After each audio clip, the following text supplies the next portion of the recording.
Hi, my name is Anna Walker, and I'm an assistant curator at the Museum of Fine Arts, Houston, in the Department of Decorative Arts, Craft, and Design. I'm really sorry that I wasn't able to join everyone in person, but I hope that this recording works. This is the first time I'm doing something like this, and I hope that everyone's staying safe and healthy at this time. It is a true privilege and honor to share some thoughts with you on the occasion of Nicholas Hill's exhibition 24/7. And a thank you to Dr. Janice Glowski for the invitation. This will be a unique talk for me in that I met Nicholas first when I was a student of his at Otterbein, and his exceptional skills at teaching have truly shaped my career and approach to art. While Nicholas's work as a professor and his service to Otterbein is certainly part of the celebration, I want to focus on his artwork and his artistic practice. Since I'm doing this talk remotely, I will have slides, but truly I would encourage everyone to experience the objects themselves. I assume if you are viewing this, you are in the exhibition space, so spend some time looking at the details, at the textures, the colors, the scale, all intentional decisions on the part of the artist, and frankly, always much more value is found in this close looking in person rather than on the screen. All of the works on view were made within roughly the last 24 years, drawn from Nicholas's travels and times spent at artist residencies across the globe. A residency is often a time-intensive experience, an opportunity to focus on making, but in an unfamiliar studio environment. For Nicholas, the key connection at each of these residencies was meeting artists, seeing their work, and often developing friendships and connections that would bring him back again and again. He characterizes his experience of artist residencies as often shaped by the ability to undertake solo sojourns throughout the surrounding neighborhoods, allowing the built environment of streets and paths to shape his experience of a place. The city with the earliest and longest relationship for Nicholas is Dresden, a city in Germany that he has visited off and on since 1998. And here you see an image of the installation of work from this series. In an artist statement from the exhibition Circuitous Routes, the Dresden series, 1998 to 2015, Nicholas describes how the structures and architecture characterize the city, humanize the city. He writes, quote, "The built environment, and even more often, the rebuilt environment represented the biography of a complex city." Select prints of this ongoing connection to Dresden are on display. With their repeated domes layered with gestural strokes and blurred backgrounds, they reveal themselves similar to an after image. That phenomenon when you look at something and the image stays with you, the impression is left on your retina. These visual images can be combined with an emotional feeling as well, a memory, a visual imprint left behind about a time and a place. Nicholas describes, quote, "The images often come about in circuitous ways. For example, when I photograph a location, I find that it is a peripheral form, an unintended image that is most compelling. Blurred structures and minor elements become focal points for new works. In this approach to image making, exploration and contemplation lead to concept and image," end quote.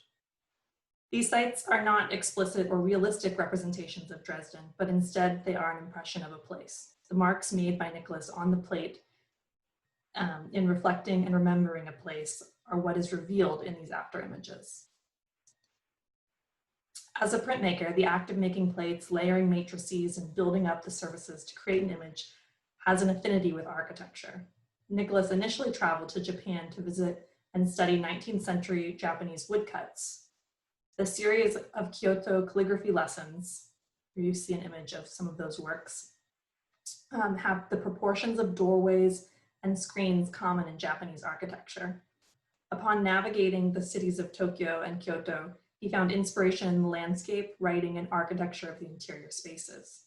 While in Tokyo, Nicholas came across a garden with a pond surrounded by reeds.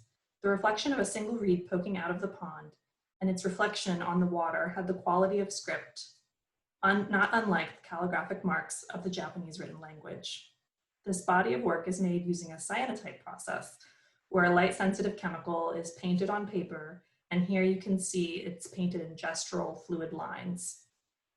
Then physical objects or transparencies are layered atop the paper and exposed to the sun. The negative space turns blue, while where the sun is blocked stays the color of the paper. Here that is white. While cyanotypes are considered a photo process, this working in reverse and surprise in the final image has a sensitivity to printmaking.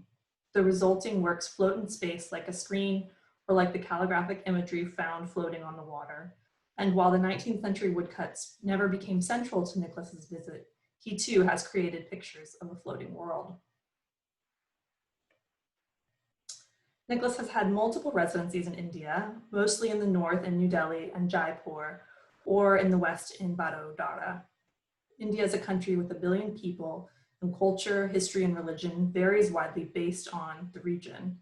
For instance, a large portion of the population speaks only the regional dialect, and even within Hinduism, different cities or regions emphasize different deities.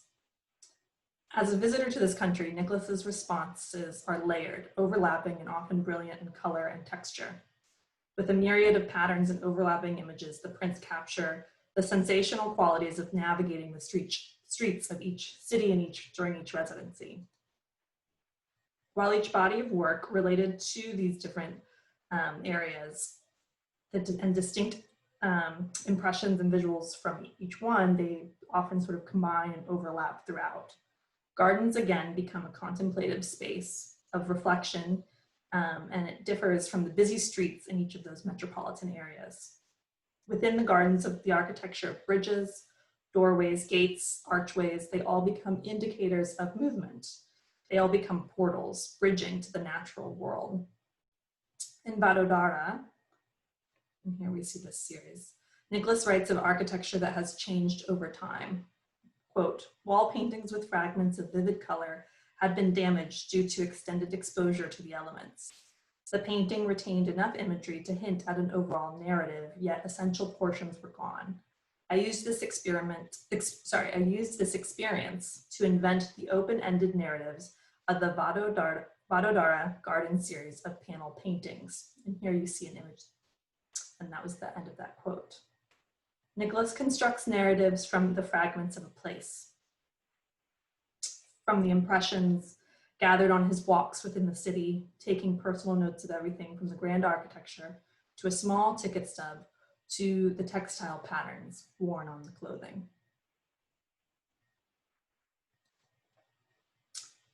This collecting of not only visual impressions, but materials, papers, maps, sketches, are all present in the Passers-by series made in Valparaiso, Chile.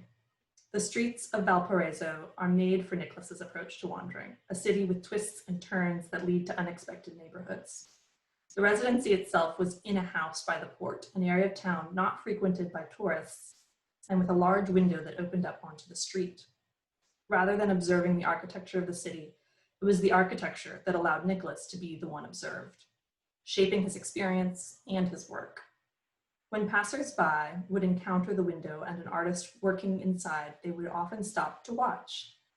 Nicholas noticed this rhythm to the experience and responded by setting up drafting tables that would allow him to observe and quickly sketch the visitor, often without their knowledge. It is the people of each of the residencies that are central to Nicholas's experience, but typically it is the people and artists he knows. Here in Valparaiso, it was the visitors to the window that shaped the meaning of the space. Fragments of blind contour sketches are recombined into composites of a portrait that is then layered with ephemera found from his time in Valparaiso. Textures build on each other, and behind each final work is a history of making that has informed the present. It is a layered approach to making and mimics the lived experience of the space. I would be remiss to say that talking about these far-off places and close interactions with people during a time of sheltering in place and social distancing feels like it is another world away. I value that these images can transport us visually away to this place and time, and I hope they help us to imagine a brighter future. I celebrate Nicholas Hill's vision and hope each of you cherish these works and the experiences they bring. Thank you so much again.